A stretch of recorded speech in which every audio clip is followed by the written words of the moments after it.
welcome to Coleman Report Live. I'm Bob Coleman. We're talking Main Street and the small business lenders who help it grow. Delaney and Lance, good to see you. Anna, welcome. I know you have a special report on restaurants today.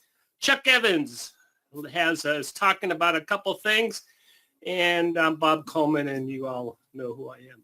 So we got a full house today. But I want to start with Fraud Friday, Montenegro. This is close to my heart because they're from Encino. I actually started my banking career down in Encino, San Fernando Valley. She got a lot of years, and she went to Montenegro, and which is, I found out, thanks to Delaney, between Yugoslavia and Greece, or the former Yugoslavia. Well, I wouldn't have known that, Bob. Yeah, well, I didn't know it either, so I'm not. I didn't either, so. Thank you for Dr. Google. Hey, go ahead. I'm going to let you tell the story. What is Tamara? What did Tamara do, and what's she doing now? So this case has gone on for about 2 years. She was involved in a ring of 8 different people who applied for more than 150 PPP and EIDL loans. They were actually using identities from the elderly, deceased individuals, foreign exchange students who were here years ago and never returned. Submitted fake tax documents, payroll records, et cetera, et cetera. But the situation with this case is the 2 ringleaders actually fled. They cut off their ankle bracelet or their ankle monitors.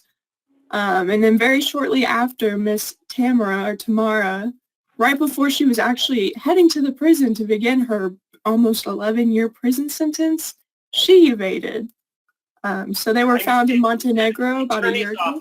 And then she was supposed to drive to the prison, and somehow she got abducted by aliens or something, right? She disappeared and appeared in a whole other LAX, Bob. Go ahead. So they were found in Montenegro about a year ago, and we didn't have an extradition treaty with Montenegro, so it took about a year to get all of them back to the United States, but they have all officially returned. I think what's sad about this, I mean, first of all, I want to get to the 150. How many of those loans were actually funded? Do we know? I'm not sure, but they did get away with quite a bit of money. Yeah, and I think there were nice cars involved. What's sad about this, Lance and Chuck and Anna, was she left her family. I mean, she left her kids. She got on the plane and left. That's just incomprehensible to me. Anyway, Bob, I remember when we first heard this story from Delaney about this PPP borrower, and I think we were aghast because not because somebody did, committed PPP fraud, but because she left her kids. Yeah. She cut the ankle bracelet off, left her kids in California, and took off to a foreign country to avoid prison time on this PPP fraud. So, I guess when you commit fraud, Lance, you better have an exit strategy. And all these fraudsters we talk about, they don't have an exit strategy. I think that's the biggest problem. And I'm not sitting here trying to educate people on how to do this properly, Bob. But, most of these people, they go out and buy a big car and drive. There's one story, maybe Delaney's reporting it on it today. But there's one person who committed PPP fraud, bought a very nice car, Bob, and kept posting pictures of himself on Instagram with that car. So, they commit fraud, and then they do, most of them don't have an exit strategy. And, of course, we have amazing agencies, Homeland Security, FBI, SBA. They're all working to take care of these frauds. No, wait a minute. There's a photograph. There's a digital signature attached to that, and they may not figure it out, but they know a kid who can figure it out. So how many people? We had 5 individuals sentenced, and the ringleader got 17 years. He got a big sentence. Yes, the 3 that evaded, I mean, none of them were small. I previously said almost 11 years, one 17 years, another 6 years. So I'm not so sure how evading and becoming fugitives for about a year is going to affect their time in prison, but I will be interested to see. The rest of the people pled guilty and did not escape the country, so. I see Supermax maybe for one of those. What did Valesky do? Well, my father did what he did best and got ahead of himself. So he is correct. That is the story I'm reporting on. As always, off script. That's normal. So Mr. Barossi applied for more than $4 million in PPP loans. He additionally helped others file for PPP loans using false information about expenses, net profits, employee payrolls, included some fake IRS tax forms, and he managed to get about $2 million. And then, as my father said, he bought a Lamborghini, some fancy watches, designer clothes from all of the luxury brands, all of which have been seized, I believe. I confess, I don't know what a hublot is. I confess. I'm sorry. I don't either. I'm assuming it's another fancy watch. I did not do my research, nor do I know much about watch brands. Probably Right, Chuck's wearing one right now. I don't know. Yeah, it may be the modern day Rolex. One of the things that this certainly elevates in PPP fraud when you're reviewing a PPP file and looking for indicators of fraud, I've gotten to where I use Google quite a bit. I'll Google Valesky Barossi, Miami, Florida, or wherever he is, and you look at their social media presence, and sometimes you can find things. And this guy was he had quite a social media presence and was very out there in terms of saying, hey, look what I've got. Look what happened to me. So. He got 6 years is what he got. That's what he got. And finally, Daniel, he received 2.6. Well, I assumed it was more than $2.60. We'll go 2.6 million. Did I forget the million? Yeah, he did get more than $2. But again, photoshopped again. These are Photoshop monthly payroll, number of employees. I mean, they're false tax documents. If they don't want to do it, they can buy them on Craigslist. And he got a boat, a big engagement ring. Is he still engaged or? Great question. I'm not sure, but he certainly doesn't have the ring for it now. And he got the ammunition, but did he get a gun? I don't understand. I don't believe so. And there was an issue with that since he had a previous criminal charge and was a convict. He was not allowed to have ammunition and also not allowed to get PPP EIDL loans or Main Street Lending Program loans. So I'm sure that led to the 7-year sentence. We're sort of laughing about this. I mean, the good news is the feds are catching him quickly, and they're recovering money. Well, I think the great thing is exactly what you said, Bob. Various federal agencies, including SBA, FBI, Homeland Security, the IRS. A lot of these new IRS agents are working on PPP fraud. Even the Postal Service, local sheriff's offices, they're all working to vet out this PPP fraud, and they're catching the people. And Bob, I would venture to say that Daniel is no longer engaged because I bet a federal agent showed up to collect. Very good. I get that one. Yes. The engagement ring is now up for sale on the seized property list. Well, very good, Delaney. And you're going to be reporting on Monday. It dropped that more money is being allocated in terms of investigators to go after these fraudsters. So the government's taking this very seriously, as is Congress. Yes. So that's good. Well, very good. Thank you very much, Delaney. Good stuff. Anna, you're doing our hotel guide, but we're having you do some other work on restaurants. Real quick, give us a quick elevator thing of what we need to know about restaurants in 2023. Yeah, definitely. So now that restaurants are bouncing back from the pandemic, there's been a huge increase in demand in dining out. And along with that increased demand, what I wanted to talk about today is that an interesting trend that's starting to show is that urban restaurants are starting to open new locations in suburban areas, which is targeting like a completely new market. And I just wanted to share really quickly some of the hottest markets right now in both the traditional urban markets as well as the suburban markets. markets.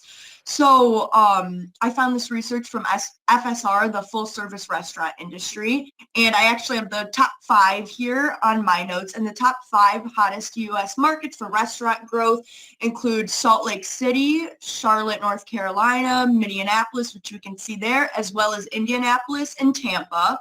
And then as mentioned, there's been this weird suburban expansion of urban restaurants, and we discovered that the top 4 are Doral, Florida, Carlsbad in Ontario, California, and New Haven, Connecticut. So that's what's sort of going on right now, kind of interesting to think about. Yeah, I wouldn't have gotten any of those. So, No.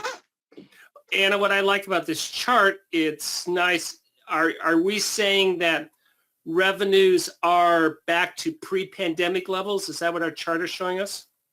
Yes, and for full service restaurants, they're actually exceeding pre-pandemic levels, which is amazing. Well, very good. Anna, thank you very much.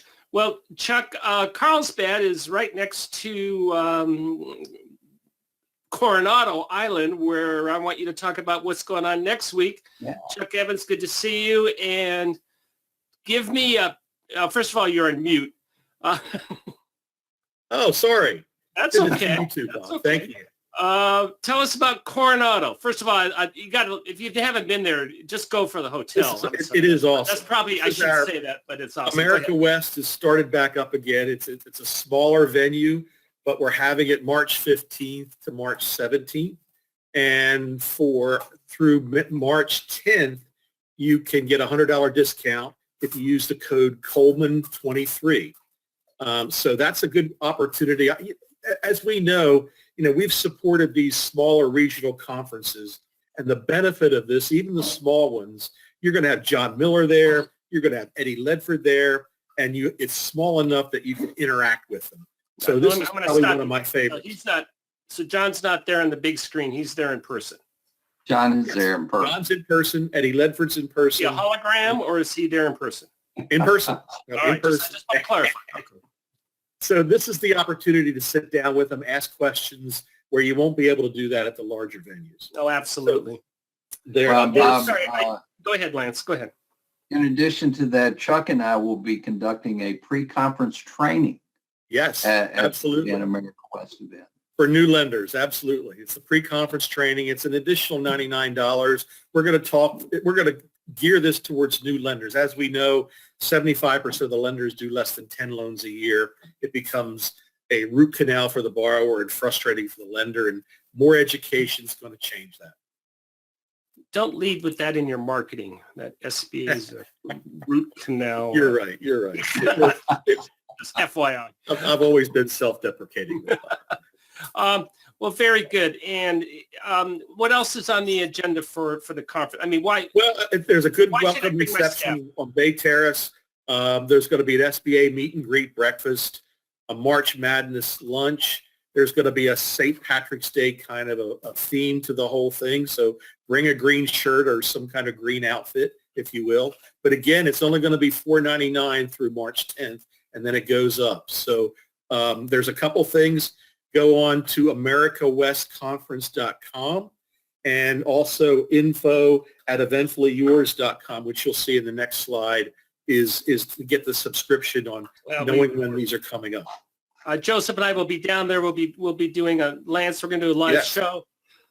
We'll also be doing interviews, so be sure and stop by and do that. And Chuck, I know, unfortunately, Jennifer couldn't be here. Something about tornadoes and power. I know. Excuses. Well, what's on the rest Well, if you look at this, Bob, America West is a good small conference. Like I said, Kentucky Lenders Conference is going to be November 29th, December 1st, another small venue where you'll be intimate with the SBA headquarters people. And then we have the three big ones. Mid-America coming up April 19th, America East in Boston this year, August 16th, and Flagel's one of my favorites, September 20th to 22nd. So you'll have this information. Here are the websites, and all of them are open now. I know it says Kentucky Lenders, but they're all open for registration. And again, the subscribe to info@eventfullyyours.com. and make sure and have your people attend, and that helps answer the question, what are you doing for training when SBA regulators ask you? And that's correct. Well, Absolutely. Bob, I hope you all come. I'll be at America West, Mid-America, and Kentucky, and come by and say hi. Very good. Very good. Go back to the sponsors. Who's this iBusiness, Chuck? I haven't heard that. iBusiness. Well, Bob, I left my friends at Windsor Advantage, a great organization, but I have an opportunity to start up a lender service provider with iBusiness funding. They have a technology platform that I think second to none that they've developed, and Lance can attest to that. And they have processed, closed, and services about 600 loans a year for one lender. So we're going to offer those same services to community banks, CDFIs, community advantage lenders, and that's what I've been doing for 17 years, and they put me in charge of that, so let's go. Well, good for you. And the service, and what about experienced lenders? What we're reading and what we're seeing is we want to have some portfolio reviews. I assume they can call you up and do a limited review of the portfolio, and you guys do that, correct? All of that. That's the keep them between the white lines, and we're good at that. We have a strong, healthy experience level in the operations and the back office, and I'm going to build a team of some experienced folks that are going to get out to the conferences and things too. So they're good. And the other thing that I want to mention, there's going to be, when the SOP comes out, there's going to be some increased. I'm sorry, what did you say? When the SOP comes out, there's going to be increased scrutiny for lender service providers. So that's going to be a hot topic in the coming months, and we're going to be prepared to stay within the white lines for sure. Chuck, I'm gonna challenge you on this fake news, Chuck. Anyway, go ahead. yeah, Bob, what Bob's giving you a hard time on, at one point he's like, Lance, when will the SOP come out? And I went on the record and said, I think it'll come out around October the 1st, the start of the new fiscal year. And then he asked me again on the show, and then I'm like, well, they usually drop stuff in December, and then it didn't happen. And a couple of these breakout sessions were kind of geared towards the SOP coming out, and then you get an email from like Ginger or somebody, and they say it's not out yet, so we need to talk about something else. Yeah, it will happen. It will. I predict that. I'm not about to predict what's going to. Hey, Lance, you have a couple interesting trainings coming up for Coleman. Tell us what you're thinking in terms of servicing difficult SBA or difficult servicing actions. Well, guys, there are some servicing actions that sometimes we release of collateral is an example. It's a unilateral servicing action that any SBA lender can do without getting SBA's approval, but there's some things you have to consider in doing it in a compliant way to protect the guarantee.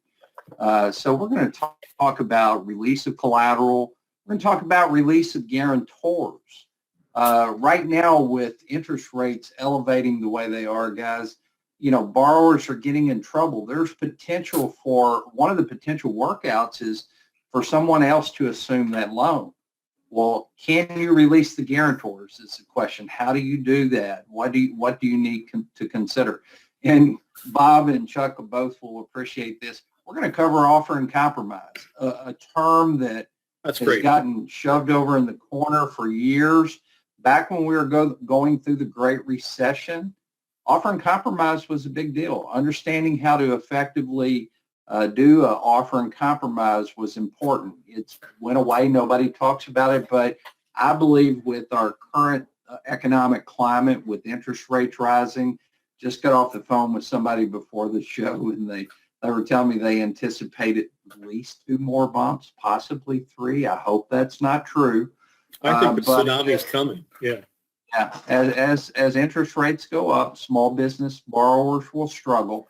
And you as a participant lender need to know how to compliantly do offers and compromise, release of guarantors, release of collateral, and be compliant with the SOP 5057-2. Or Bob, if they release a new one. What I like as a strategy, Chuck, is offer and compromise all of a sudden takes an adversarial relationship between you and a delinquent borrower and they can get on your side, and you two can work together to have what life after death. Life after, yeah, absolutely. As SBA has made it very clear, they want it to be fair, but they're willing to do these and to move on.